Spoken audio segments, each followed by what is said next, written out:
হরে কৃষ্ণ। আজকে একটা কথা হঠাৎ মনে হলো। আমরা আমাদের শ্রেষ্ঠ জীব বলি। আমরা আমাদের শ্রেষ্ঠ জীব বলি। কিন্তু আমাদের শ্রেষ্ঠ জীব কে বানিয়েছে?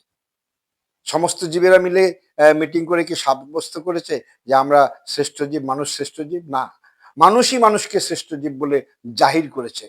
গর্ব করে, অহংকার করে, দর্প করে। কিসের অহংকার? কিসের দর্প?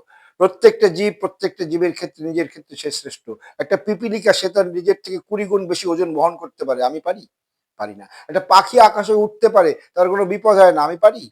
আমাকে আকাশে উঠতে গেলে প্লেনে করে যেতে হয়, অনেক কাঠখড় পোড়াতে হয়, আবার অ্যাক্সিডেন্ট হয়ে ভেঙে পড়লে তার মৃত্যু হয়। ওই পাখির তো আকাশ থেকে পড়ে মৃত্যু হয় না। একটা মাছ জলে দীর্ঘক্ষণ থাকতে পারে। আমি পারি? শ্রেষ্ঠত্ব আমার কিসে? একটা হাতি তার সুরের এক টানে একটা বৃক্ষ উপড়ে ফেলতে পারে। আমি পারি? একটা ঘোড়া ক্ষিপ্র বেগে দৌড়াতে পারে। আমি পারি? শ্রেষ্ঠত্ব আমার কিসে? আমার শ্রেষ্ঠত্ব একমাত্র কৃষ্ণ ভজনে। হ্যাঁ, কৃষ্ণ ভজনে মানুষই পারে।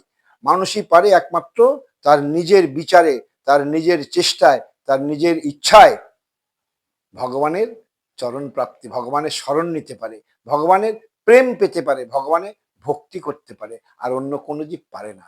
সুতরাং আমরা শ্রেষ্ঠ হতে পারি তখনই যদি আমরা কৃষ্ণ ভজনে রত হই। হরে কৃষ্ণ। সবাই ভালো থাকবেন।